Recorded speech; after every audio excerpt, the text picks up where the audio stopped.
save me some.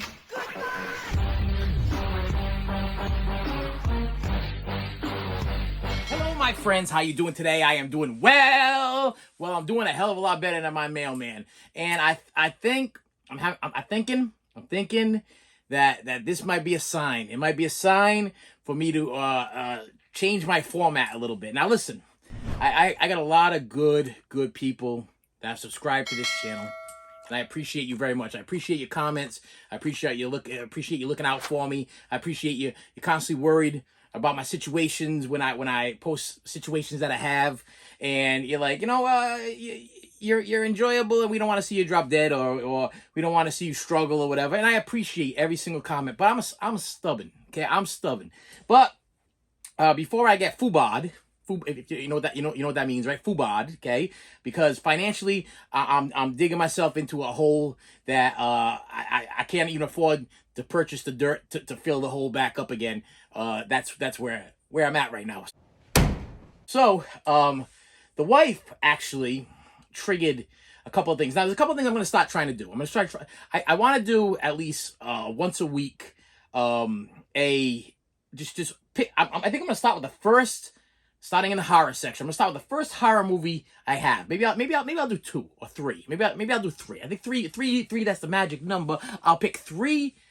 Just the movies I have right in front of me, in no apparent order whatsoever. Well, yeah, it'll be in order. The order by what they are on the wall.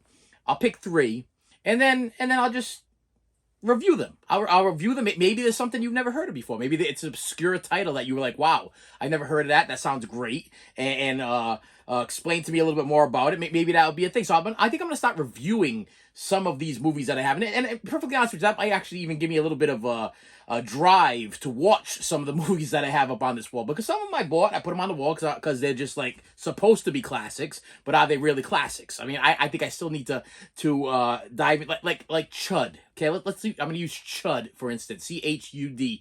Chud. I've been waiting for months and months and months and months to buy Chud 2. I will tell you, I have not seen Chud since I think I was maybe 10, 11, 12 or something like that. I don't even know how old I was when I saw Chud, and I don't even remember Chud. So I think what I gotta need to do is relive Chud and then realize why I want to buy Chud 2. It's even worth buying Chud 2. So I think that should be a thing. I think what I'm gonna do is, well, at least one of these videos, because I post every single Tuesday, Friday, and Saturday. I might add on to that. I might add on to that and start doing reviews of each movie that I have. And that should probably take me to the rest of my life. You guys should be set for content for the rest of your lives, as long as you subscribe, hit that bell, hit that notification. For the rest of your life, you will have content, because I have easily, there's no way in the world I would have to live to be like 5,000 for me to even begin to think that I'm going to be able to complete but I'm going to start with the horror, because I know everybody seems to like horror. Horror seems to be the thing. And then I'll probably move on to this other side, because the way that my room is set up, the way that this library is set up, it goes horror, and then it goes action movies / drama / like when I say action movies, I'm throwing out like anything by Sylvester Stallone, anything by Arnold Schwarzenegger. I'm looking at and then when I talk about drama and stuff like that, more of like Spike Lee stuff. What else I got going on over there? I got Snakes on a Plane and stuff like that. The Raven, I'm just Star Trek. I got Star Treks. I got Star Treks coming out of Yin Yang over there, and I got to be perfectly honest with you. I've only seen probably the complete original series with William Shatner, and I've seen all the original movies with William Shatner, and I seen, I think, like the Generations one, and that was about it. But I do have Deep Space Nine. I got Voyager. I got Enterprise. I got all of them. And all I've ever watched is the original series. So maybe that's gonna be a thing. Maybe I need to dive in a little bit more, and because I'm gonna tell you what happened today. This is what happened that kind of made me feel like I need to change my format a little bit. The mailman. My mailman, okay, the good mailman, the good mailman. He almost died on my front lawn today. Okay, the mailman. I have surveillance cameras. I got security cameras on this house. Okay, and they record everything. The whole house is covered security cameras. and I get a message from my son. I'm like, mailman fell down the stairs. I had to go outside, give him ice. He ripped the mailbox off the wall. It was that bad. It was that bad. So I'm like, how bad could this possibly be? I mean, how bad is this guy dead on my stairs? Is he now? Let me describe the way my mail is set up. Okay, you walk up to my stairs, and on the left hand side is mailbox, which is about this big. But because I'm the Melt the Movie guy that gets mail every single day, and they usually come in boxes this big or that big or this big or that big, or packages or whatever, they don't fit in the mailbox. So on my porch, I have an actual, a real U.S. mail bin that was given to me by the mailman. The mailman took it off the back of his truck. He said, "Here, you take this. You can have this. Leave it on your porch so I can just drop all the mail in this bin, because none of it fits in your mailbox, and I don't like leaving it on your porch because I'm afraid something might happen to it or whatever. This is the good mailman. This is the guy that cares about my stuff." So this really kind of broke my heart a little bit to see what happened to this poor guy today. So all of a sudden I get a message from my son. He's like, "The mailman fell down the stairs, and I'm outside giving him ice. Don't worry about it, Dad. I'm gonna fix the mailbox." Okay, all right. So I roll back the footage. Okay, this guy.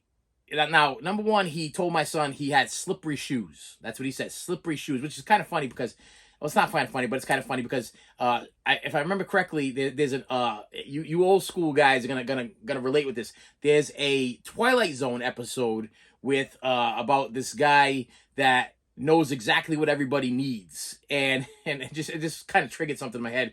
And there's a guy that's like constantly harassing him and everything, and he's like, "This is what you need." He goes.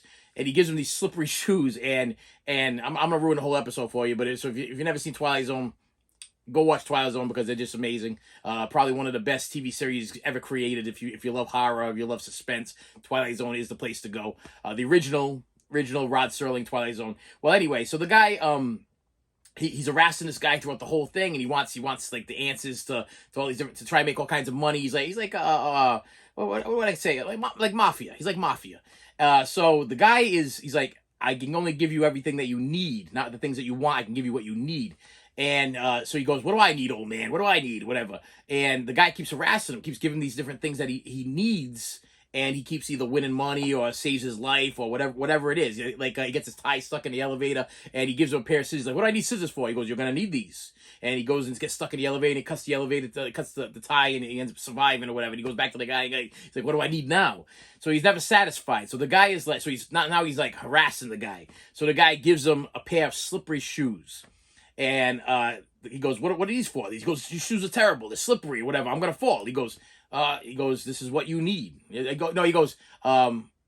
goes, "Just take them and wear them." That's what he said. He doesn't say this is what you need. He goes, "Just take them and wear them." And the guy wears them, and he goes walking across the street, and he slips. It's a rainy day. He slips and everything. He gets hit by a car, and he dies.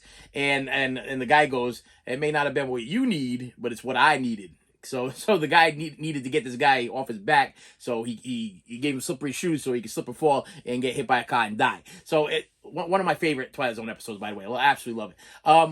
So that's what this made me think of. So the guy tells my son, he's like, "I fell off the porch because I got slippery shoes." But this guy didn't just fall. I got a farmer's porch, and the farmer's porch leads down 3 stairs, only 3 stairs, but it's a pretty good. It's a pretty good steep, like about that high. Wait a minute, let me about this high, okay, and then 3 steps down. He took 1 step and flew. I mean, this guy took air. It was like something that you see like a Kramer do on like Seinfeld. He took air up in the air. His feet went up and his back went down on the bottom stair. He got his arm caught on my mailbox, ripped the mailbox down. I'm pretty sure he got a rusty nail stuck in his hand, because I'm looking at the mailbox when I came home that my son fixed. And I'm like, I gotta go out there right now and I gotta refix it, because now we got rusty nails all hanging down the thing. This guy probably has tetanus probably right now. He could have killed himself. Listen, I looked at, my eyes were in shock. I actually mailed it to all of my people I work with. I'm like, "Listen, if you think you're having a bad day right now, take a look at this." And they looked at it, they're like, "Whoa, my tailbone's hurting just looking at it." It was bad. So I'm like, this might be a sign. This might be a sign for me to cool off on the deliveries, cool off on spending all my money on mail. And then so then the wife was like, she goes, "I had just got a copy of Texas Chainsaw Massacre in the mail." So on top of me, I think what I'm gonna start doing, like I said, what I'm gonna start doing is reviewing. I'm gonna start reviewing movies. I'm gonna start pulling them from the shelves. Scream Factories, Arrows, Shout Factories, Vinegar Syndromes, anything, Warner Brothers, whatever I got, I'm gonna start pulling them and reviewing them and letting you guys see what I got a little bit. I'm gonna let you a little bit more into my collection. Okay, let you see more of what I got. So that's step one of my rehashing my channel. Step two is what the wife said to me. So as I'm getting a copy of the Texas Chainsaw Massacre, which is right. Let me just grab these things. This will help me with everything. Which is right. Where is it? Where? Where is it? It was right here. Okay, this is it. Which I did an unboxing, so you guys probably seen not too long ago. Of this Texas Chainsaw Massacre right here. This is the 40th anniversary collector's edition. She said to me, she goes, the question was how many copies of the Texas Chainsaw Massacre do you need? And my response to her was infinite. As many as I can get. That's the answer. As many as I can get. Listen, when it comes to, for some reason, this guy can relate with Leatherface as the Texas Chainsaw Massacre, okay, in the Texas Chainsaw Massacre. And I'm going to tell you the part where, not the part where we're hacking up people and killing people, not all that part like that. The point, the thing is that, I don't know how, if you've seen the original classic, the original, not the remake, the original, Texas Chainsaw Massacre, you can see that it's a totally, what I get from it, totally dysfunctional family. The family gets laid off from the slaughterhouse because now the machines have taken over. They don't need the father anymore to do the jackhammer thing there to kill the cattle and everything like that. And he gets fired. So he gets fired, and that they kind of give you a little bit more of that in the remake. And then so now you got this wacky family all living in a house. They eating. They got no money. They're struggling. They got no money to whatever. And what they're doing is they're hacking up people, and they're turning them into jerky and stuff, and beef and meat and all kinds of stuff like that. And then if you watch part 2, you find out that the father or whatever, is it the father, brother? Wow, I'm drawing a blank. Anyway, he's using the body parts to make chili. Okay, which was supposedly part 2 is supposed to be more like a comedy. I really love part 2, all because of Chop Top, because of Bill Moseley's part in Chop Top, but as Chop Top. But the wife was like, how many copies of Texas Chainsaw Massacre do you have to have in your collection? I mean, it's like, how many times can they remaster and redo and special edition and put in boxes and repackage? How you're gonna keep buying them till the day? I just did it with The Exorcist. I just bought a whole, like, every single version of The Exorcist that was ever created, and they're coming in the mail. And then for some reason, the Texas Chainsaw Massacre, I was like, I missed one, and then this one came in the mail. So I'm gonna start doing a little segment on that too, like how many versions of what do I have? Like, this is the whole setup, minus the VHSs. I have VHSs. I have the original VHS of the Texas Chainsaw Massacre. I'll never forget. I bought it at Kmart. It was back in would have been probably the mid '80s. Bought it in Kmart. And it was, if anybody remembers how Kmart used to have their VHS section set up, there used to be like a rolling rack, like a spinning rack. You spin the rack, and it would just like be like random, like it would be like 3 movies in a rack. And for some reason, I was a young kid, and there it was Texas Chainsaw Massacre. If you remember it, I'll put a picture of it over here. I had a picture of Leatherface, and he was cartoonish. He's like kind of running, and on the back, it caught my eye because it was like the scariest movie ever made. And I was like, oh yeah, I'm all over that. Like 12 years old, whatever. I'm buying that. And after that, I was just sold on the Leatherface character. And the reason why I feel like very relatable is there's a scene in Texas Chainsaw Massacre when he has like a breakdown. When Leatherface has a breakdown. And it was funny because my daughter, I guess she just recently saw the movie, and she brought it up. She's like, well, Dad, she goes, that was the movie wasn't that good, and didn't keep up with time, and Leatherface kind of he's not really a tough guy. It's kind of ridiculous. He just drags people behind the thing, and I'm going on through this whole thing with her, and I'm like, well, you do know that he was like made up after a real person, that a real serial killer named Ed Gaines from Wisconsin that was hacking up people or whatever. He was luring people into the house and girls, whatever. He was trying to make a body, I think it was a costume because you actually wanted to crawl into the skin of his mother. That was the plan. So he's trying to make a costume of his mother so he could actually become his mother. It was like, listen, if you watch this, all this stuff I watch on YouTube, you know the story of Ed Gaines.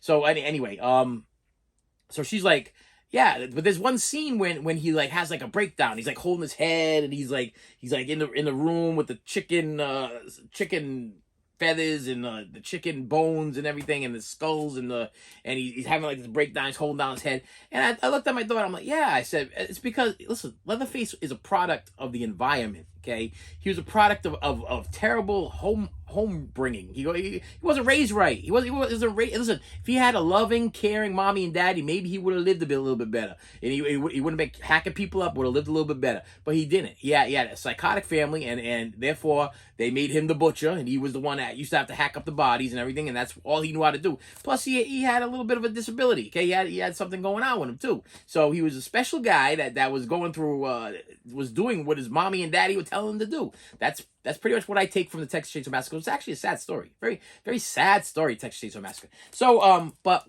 one of my favorite horror movies. Okay, and I know, and I don't even know if I would classify it. I know I love when we classify, we put a title on everything. It's horror movie. Is it a horror movie? I don't know. Is it a horror movie or is it a suspense movie? Is it really a? I know that it's in the horror genre. If I was gonna go buy it go to a section in a video store, it would definitely be in the horror section. But it's actually a sad story if you really think about it. I mean, this poor guy battling with the fact that he's got to kill these people, and then and then if you watch part 2, he falls in love. It's a love story. He's like falls in love, and he's trying to hide the girl from the wacko family. And I think if Leatherface would have had his way, he probably would have settled down with Stretch, and they probably would have had little Leatherfaces, little Leatherface. You know what I mean? They would have been little leather people, okay? And it would have been a beautiful little family. But the family got involved, like, oh, you got that girl, you get her.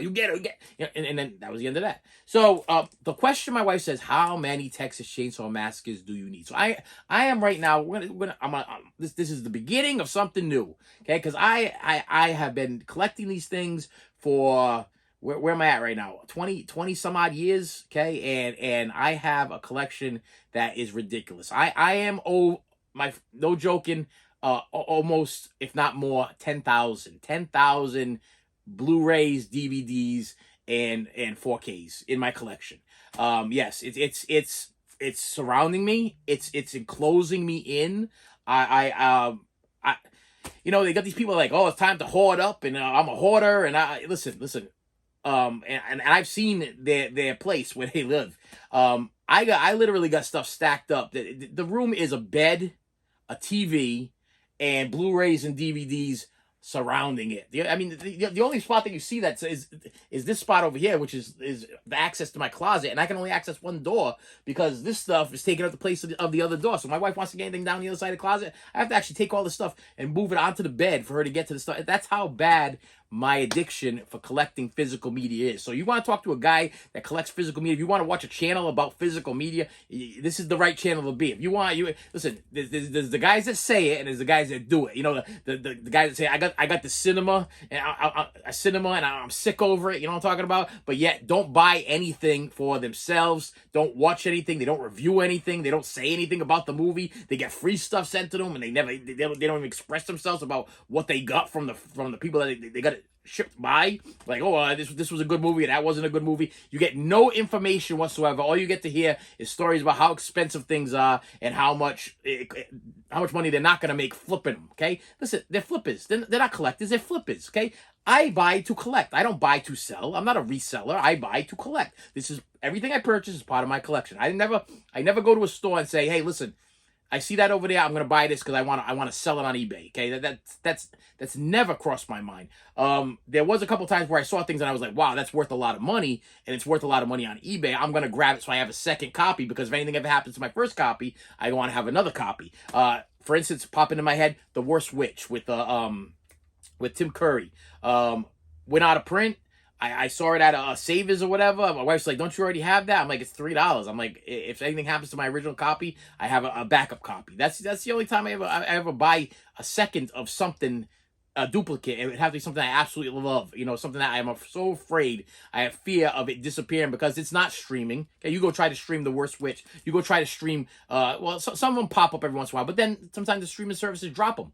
Like Can't Buy Me Love. You know, I love the Can't Buy Me Love. Like one of my favorite movies. My wife was showing me that a guy just hit the thing 777 times in a year going to see movies. Well, I'll tell you right now, if we went back to 1992 to 94 or whatever, I would have had that beat. I was going to see 2 movies a day at my local movie theater.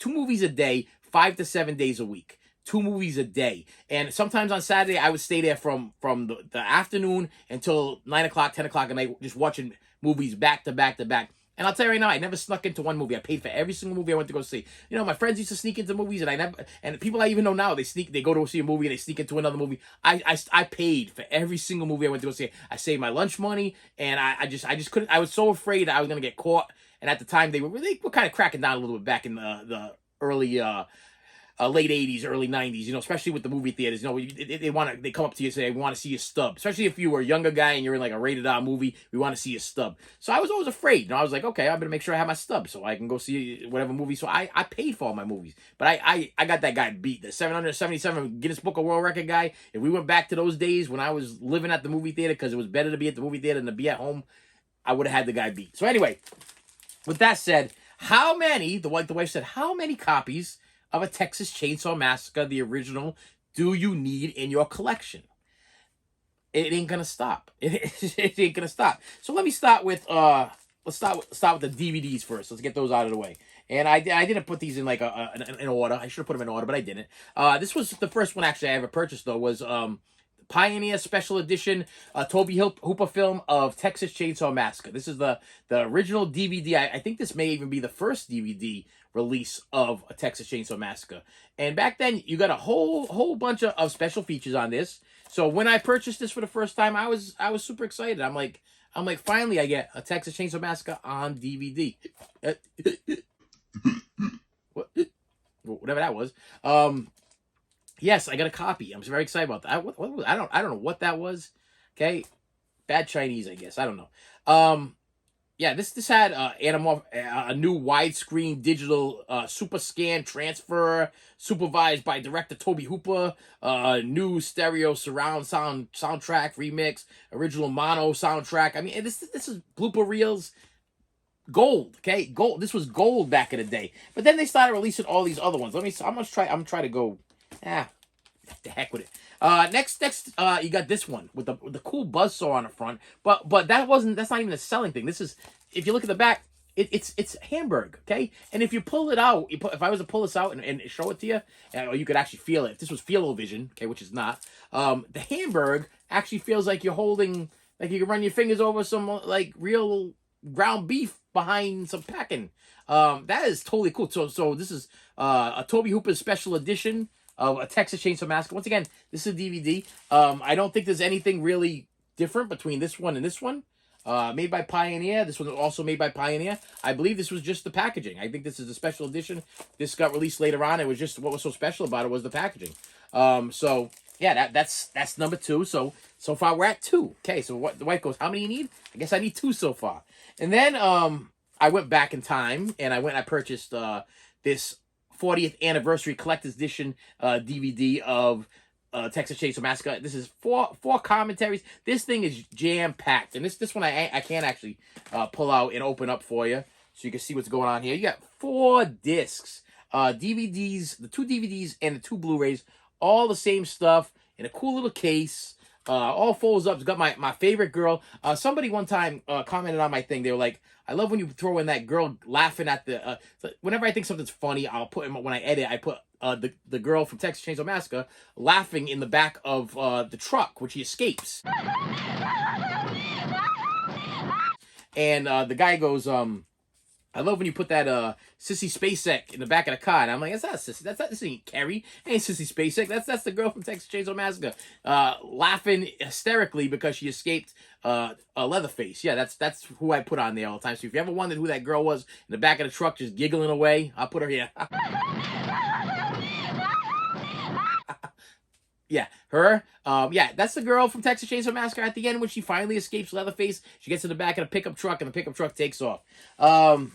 Next, we have 2-disc Steelbook DVD. Yeah, I'm not a big DVD. Like I said, I'm not a big Steelbook guy, but this, for some reason, it's the Texas Chainsaw Massacre, and this is the Texas Chainsaw Massacre 2-disc Ultimate Edition. We got disc 1, disc 2, and technical data. Okay, so what's this? We got Texas Chainsaw Massacre, a new high definition transfer from the 16mm camera original, new 5.1 English and 2.0 stereo, digital remastered original mono, feature length commentary. So I think, once again, I think this is all that. Just a little more extra. You get a second disc with the Texas Chainsaw Massacre, the Shocking Truth documentary, Flesh and Wounds, a tour of the Texas Chainsaw Massacre house with Gunnar Hansen. That is awesome.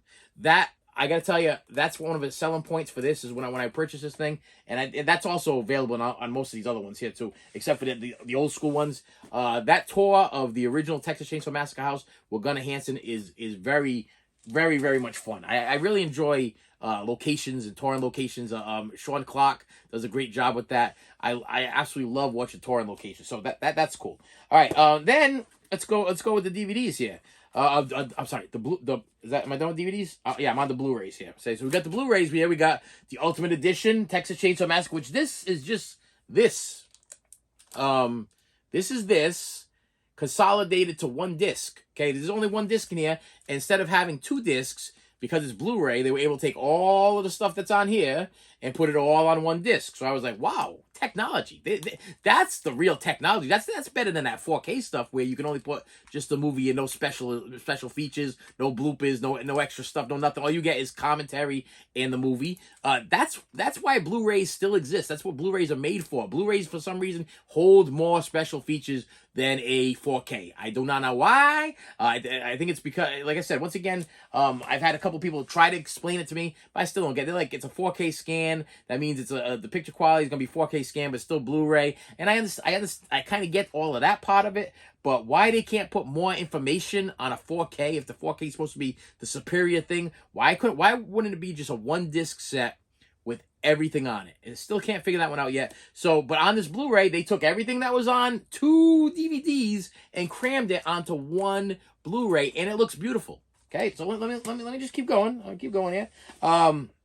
Then I had to get the Steelbook packaging because it was $4 and change, and I never even opened it. I haven't opened it because there's no reason to, because it's the same thing as that. Texas Chainsaw Massacre only at Best Buy Steelbook. Yeah, look, it's got the little map of Texas in the background there. It's got Leatherface when he's doing the Leatherface dance behind Sissy Spacek over there. Carrie, yeah. Yeah, that's what we got here. Still packs the same punch it did when it first changed the face of horror. So yeah, they classify as horror. I think more drama. I'm sad for poor Leatherface. Okay, I feel bad for him. I'll hold off on these 2, and then I got this thing. Okay, yeah, just when you thought it wouldn't have just stopped with that, I had to get a thing that takes up a whole bunch of space and literally opens up into a full-size truck of the Black Maria, the truck that kind of gets in the way of Leatherface, and this is the reason why the girl was able to escape. And inside here is the Texas Chainsaw Massacre. Now this one is super cool. Now I don't know, man. I'm gonna throw this out there at you. I think this, if I had to give up all of my collection and keep just one Texas Chainsaw Massacre, like Blu-ray or DVD or 4K, whatever, this would be the one I would keep. Why, you ask? Look at this thing. I mean, I want to show you this. We got Texas Chainsaw Massacre Limited Edition, Disc 1, okay? With the feature film on it. Number 2, we got Blu-ray Texas Chainsaw Massacre Limited Edition bonus disc. So we got a whole bunch of bonus features, which are more than what's on any of these other things. And then you got a third disc here, which is this is the DVD format of the feature. And then you get the DVD of the special editions. But then you get a limited edition exclusive bonus disc, only exclusive to this set, which has extra stuff on it. I mean, I gotta tell you, look, bonus. So the bonus disc has Texas Chainsaw Massacre: The Shocking Truth, Flashing Wounds, 7 Stories of the Saw, a tour of the Texas Chainsaw Massacre house with Gunnar Hansen, which is on the other thing. Off the Hook with Terry McKinn, which Terry McKinn must be my screaming Sissy Spacek. That must be her. The Business of the Chainsaw, an interview with the production manager, Ron Bozano or whatever. New deleted scenes and outtakes. Grandpa's Tale, an interview with John Duggan. Cutting Chainsaw, an interview with editor J. Larry Carroll. Deleted scenes, outtakes, blooper reel, outtakes from The Shocking Truth. Horror's Hollow Grounds, starring my friend. It's gotta have, it's Horror's Hollow Grounds. It's Sean Clark. Dr. W.E. Bonds presents Making Grandpa, Still Gallery, 40th anniversary trailers, TV spots, radio spots, exclusive stuff that's only on the bonus disc. The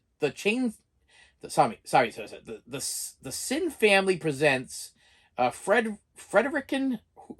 I'm really butchering the crap out of this. Frederick and Hooper, a conversation about the Texas Chainsaw Massacre between William Friedkin, the Exorcist guy. Wow, I'm losing my. I've been talking so much about William Friedkin lately that I must have lost and Toby Hooper. There's more on this than is on anything else that I have. So if you were going to get anything, it would, and you don't have to get it with the with the Black Maria. You don't have to take. They sell this thing separately. You can buy it on eBay. It's there. $40, I believe, is what it goes for. But to me, this is the one that's worth every penny. You got everything you could possibly ask for on this. But this Black Maria thing there, it comes with this, and it comes with a an apron, a bloody Leatherface apron.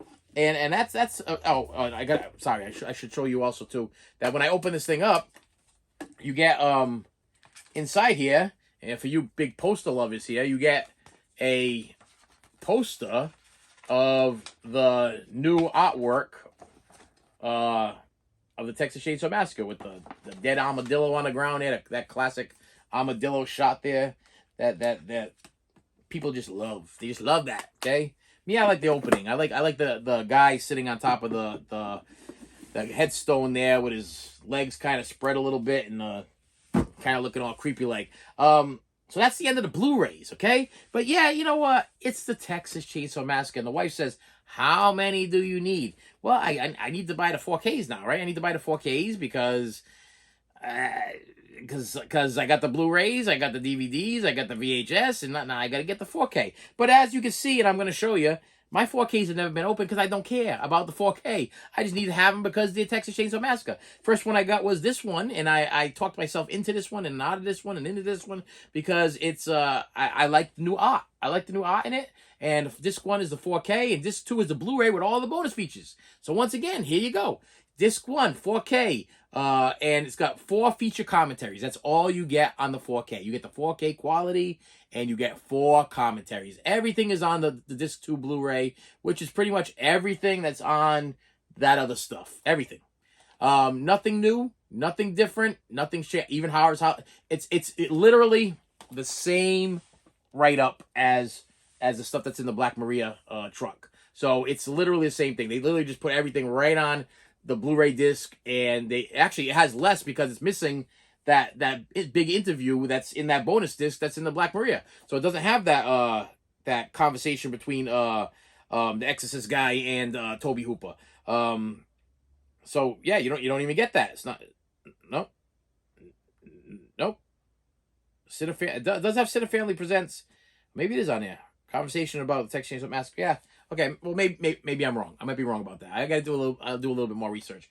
But literally everything's on the Blu-ray. Once again, it's on the Blu-ray. And no, it's not on the Blu-ray. The movie. Okay. So if you buy this thing and you don't have a 4K player, you can't even watch the movie. Or you can watch the special features. So good luck with that one. Yeah, and this is totally sealed. Never been opened. And I don't even plan on opening it. And then recently I just purchased this because I've noticed that they're starting to disappear and they're going up in value.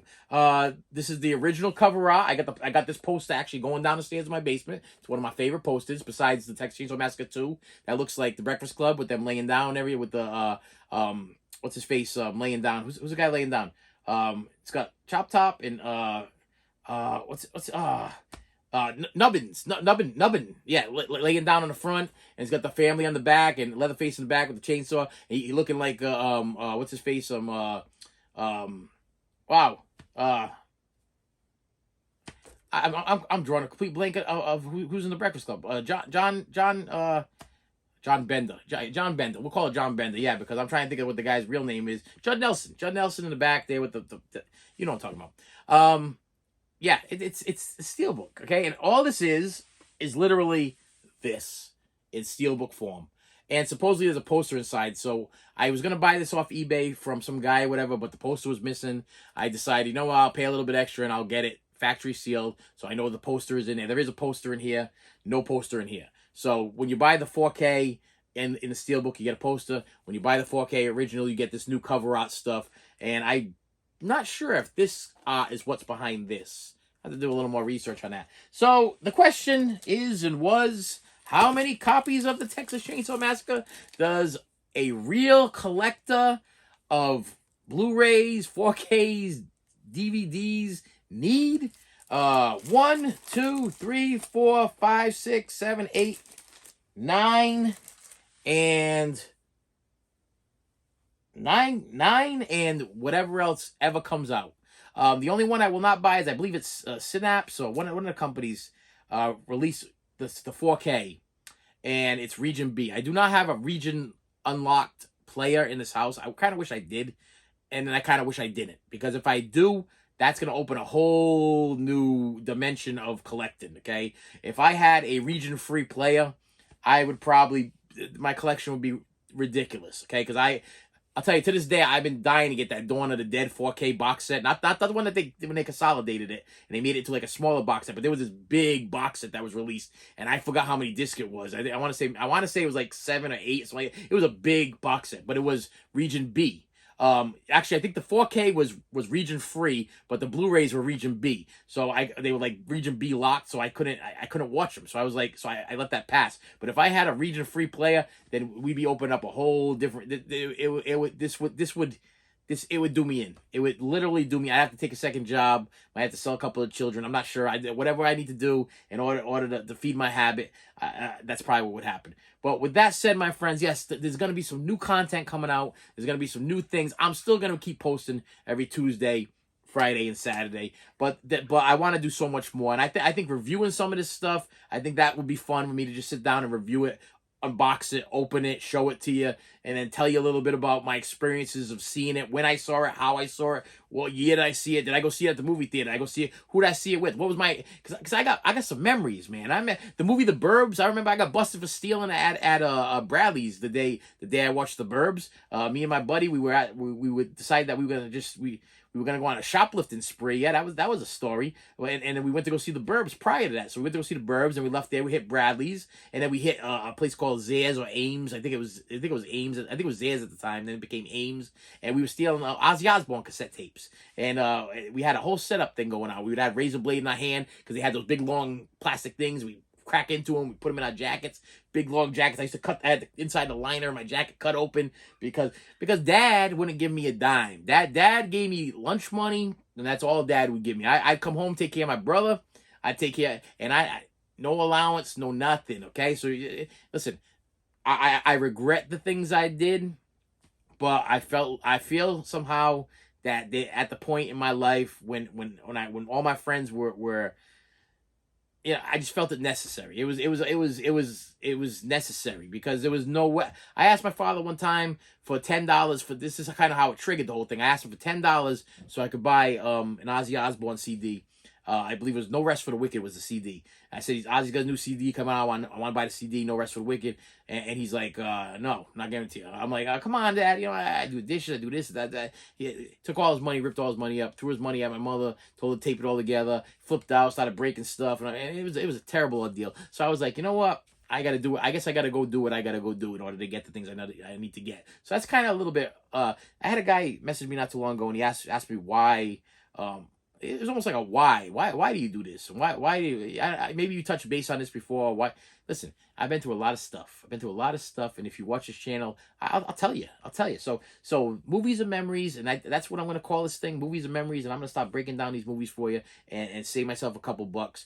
And don't get me wrong, I ain't gonna stop buying. I'm gonna keep buying, but I'm gonna buy just the new releases that are coming out, and every episode, every version of the Texas Chainsaw Massacre that is ever released from now on in. Okay, because that's seems to be my thing. And with that said, my friends, thank you so much for stopping by, and I will see you later. You should have saved me some.